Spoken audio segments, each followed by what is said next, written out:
Bien, bonjour, nous voici réunis pour un nouveau tutoriel afin d'utiliser le logiciel en ligne MIT App Inventor 2 afin de créer une application injectée dans une tablette Android pour pouvoir commander par Bluetooth un mini robot. Alors, dans un premier temps, vous tapez MIT App Inventor 2, le premier qui sort. Bon, il me propose mon compte, donc je vais utiliser ce compte-là. Et puis il va me proposer des. J'ai déjà des projets en cours. Il me propose en principe le, le premier. Bon, ce que je vais faire, je vais aller chercher. Ben, je vais faire comme vous. Donc déjà, je vais mettre en français. Et ensuite, je vais aller chercher le projet télécommande en ligne. Télécommande un bouton. Donc projet. Importer le projet de mon ordinateur. Donc il vient de mon ordinateur. Ces projets, je recommence, ces projets ont l'extension AIA, hein, l'extension de fichier AIA. Voilà. Choisir un fichier. Donc, je suis dans le dossier élève télécommande un bouton, et je vais choisir le fichier AIA que voici. Le fichier APK étant l'application à mettre directement sur la tablette. Donc, je double-clique dessus. OK. Donc il me le charge, voilà, et il me le lance. Voilà. Bien, alors qu'est-ce que je vois? Je vois que j'ai ici dans cet écran, d'une part, j'ai l'interface utilisateur avec les différentes possibilités de programmation. J'ai ici ce qu'on appelle l'interface designer, c'est-à-dire c'est ce qui va apparaître sur ma tablette. Et puis, donc designer, et ensuite j'ai côté bloc qui est le côté programmation, c'est ce qui se trouve derrière cette interface designer. Alors dans cette interface, qu'est-ce que j'ai? J'ai ici Assumption, vous voyez ce que j'ai, Screen 1, donc j'ai un seul écran là. Le Screen 1 est ici, le Screen 1 je l'ai mis en rose, bon, on peut mettre une autre couleur, peu importe. Sur cet écran, j'ai une image, l'image elle est ici, c'est l'image de l'Assomption que j'ai chargée. Voilà, j'ai chargé ici, je peux mettre n'importe quelle image. Ensuite, ici, j'ai un bouton que j'ai appelé, il est ici le bouton, que j'ai appelé déconnexion. Déconnexion, c'est pour se déconnecter quand on va se connecter avec le Bluetooth. Alors, déconnexion, je l'ai marqué ici, le texte est marqué ici, c'est ce qui s'affiche à ce moment-là ici. Et on peut mettre la couleur que l'on veut, bien sûr. Là, ici, c'est autre chose. C'est un sélecteur de liste qui se trouve là. Et ce sélecteur de liste, je l'ai appelé liste connexion, hein, ici, mais il s'affiche sur l'écran en tant que connexion. Donc connexion, voilà, ici. Qu'est-ce il va me servir à quoi ce sélecteur de liste? Ben, m'afficher tout simplement les différents appareils Bluetooth avec lesquels je vais pouvoir me connecter. Et enfin, j'ai un autre bouton. Vous voyez, les boutons, on les reconnaît, et ils sont comme ça. Les boutons, voilà, ici, boutons, que j'ai appelé avancer. Je vous ai mis un seul bouton pour simplifier dans un premier temps. Quand je vais cliquer sur ce bouton, à ce moment-là, mon mini-robot doit avancer. Et quand j'arrête d'appuyer sur le bouton, le mini-robot n'avance plus. Alors j'ai mis le Bluetooth il est ici, donc je vais utiliser la capacité, la possibilité Bluetooth de la tablette, et puis j'utilise aussi éventuellement pour mettre des informations. Bon, maintenant je vais aller dans le menu programmation. Alors ces boutons ne sont pas du tout centrés, hein, ça sera à vous de les centrer, de faire quelque chose de propre, et de rajouter des boutons, un bouton certainement pour reculer, aller à gauche, à droite, faire demi-tour, des choses comme ça. Donc je vais aller dans la partie programmation, bloc. Alors dans la partie programmation, je remonte au-dessus. Alors, comment ça se décompose? Vous avez une partie qui est ici, vous voyez, toute cette partie-là.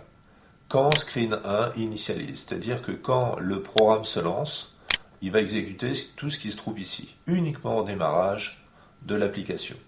il n'y a qu'au démarrage que tout ce qui est marqué à l'intérieur va s'exécuter.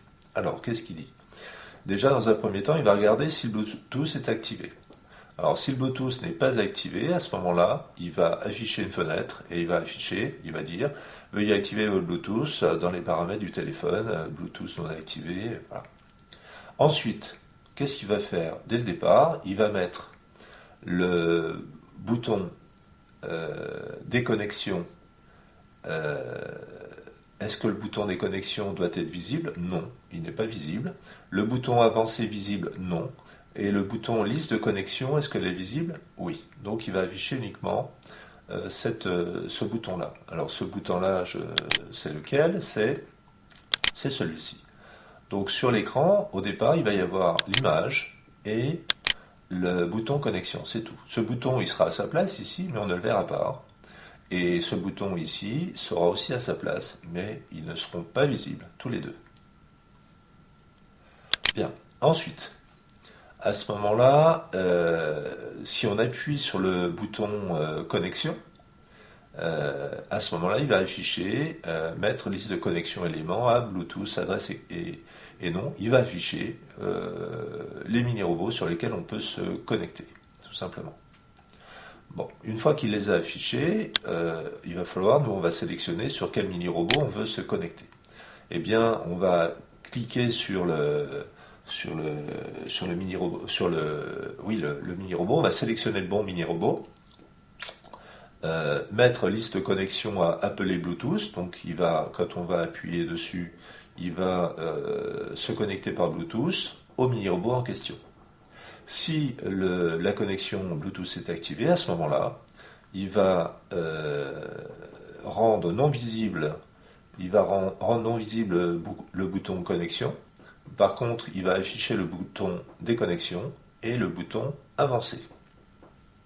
Donc je reviens à l'autre côté. Donc il y a juste ce bouton qui s'affiche et l'image au départ. Quand je vais cliquer sur connexion, va s'afficher ici, on va avoir une liste des mini-robots qui peuvent s'afficher. On va cliquer dessus, qui peuvent se connecter. On va cliquer sur le bon mini-robot, ça va se connecter. Une fois qu'il va être connecté, l'image va rester, le bouton déconnexion va apparaître et le bouton avancé va apparaître. Et le bouton connexion, lui, disparaît. Puisque la seule possibilité qu'on ait, donc ça va être de faire avancer le mini-robot ou de se déconnecter, mais pas de se connecter, puisqu'on est déjà connecté. Voilà. Alors ensuite, qu'est-ce qu'on a d'autre? On va descendre un petit peu plus bas. Voilà. Donc si j'appuyais sur le bouton déconnexion, qu'est-ce qu'il fait? À ce moment-là, il appelle le Bluetooth et il se déconnecte. Ensuite, liste connexion visible, il la repasse à vrai, de façon à ce qu'il y en ait le bouton connexion. Et le bouton avancé, il le fait disparaître, et le bouton déconnexion, il le fait disparaître. Bon, alors, si je n'ai pas appuyé sur déconnexion, j'ai une autre possibilité, c'est que j'appuie sur le bouton avancé. Quand avancé est enfoncé, c'est-à-dire quand je touche avec mon doigt le bouton avancé, qu'est-ce qu'il fait? Il appelle le Bluetooth et il envoie un octet. Qu'est-ce qu'il envoie dans cet octet? Il envoie le nombre 1. C'est tout ce qui est envoyé.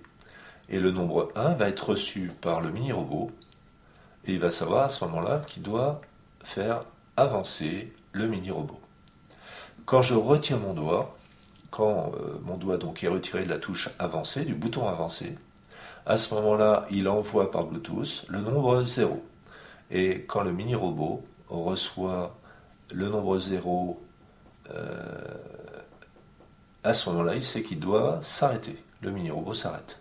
Donc le mini-robot, dans le cas présent, avance uniquement quand j'ai le doigt appuyé sur la touche avancée. Alors on peut recréer d'autres ordres. Quand avancé est enfoncé, il suffit d'ajouter d'autres boutons. Alors comment ça se passe? Bien ici on a si, alors, pour, on a tout un tas de choses comme ça. Voilà, on a tout un tas de possibilités, si, quand, pour chaque nombre. On a des opérations logiques, vrai, faux, on peut faire des additions, des soustractions, on peut faire des mathématiques aussi, on peut jongler avec du texte. Bon, ça c'est particulier, ça c'est pour jongler avec les couleurs. On peut changer les couleurs, ce que l'on veut. On peut utiliser des variables aussi, on peut utiliser des sous-programmes. Voilà. Donc on peut utiliser quand même beaucoup, on peut faire beaucoup de choses. Alors si on veut réutiliser cet ordre quand avancer en français, ben, je clique dessus, je fais CTRL-C, CTRL-V, à ce moment-là j'en ai un autre. Hein. Voilà. Alors il met un petit point d'interrogation, point d'exclamation, parce qu'il me dit il y a une erreur, hein, c'est pas possible. J'ai deux fois la même chose. Mais il suffit que je rajoute un autre bouton, là je n'ai que deux boutons. Si j'ai un autre bouton à gauche, droite, eh bien je change, je pourrais sélectionner gauche, droite, et puis au lieu d'envoyer 1 ou 0, je peux envoyer un 2, un 9, un 8, enfin ce que je veux. Bon, quand je n'en veux plus, j'appuie sur la touche suppression. Voilà. Alors quand je vais l'envoyer à la tablette, quand je vais envoyer tout ça à la tablette, il faut que je branche ma tablette, bon, ce qui est fait là tout de suite. Donc quand c'est branché sur ma tablette, je vais envoyer l'ensemble, je vais sur Connect, et ici je vais cliquer sur USB. À ce moment-là, qu'est-ce qu'il fait? Eh bien, alors oui, il faut que je lance d'abord un petit programme qui s'appelle le compagnon, voilà c'est fait. Donc Connect USB.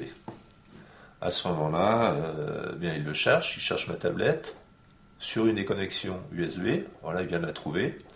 Et là, il est en train de transférer donc, tout ce programme, toutes les images, sur ma tablette. Alors, ça prend un petit peu de temps. Vous n'allez pas voir le résultat. Il n'y a que moi qui peux le voir sur la tablette, puisque j'ai la tablette sous les yeux.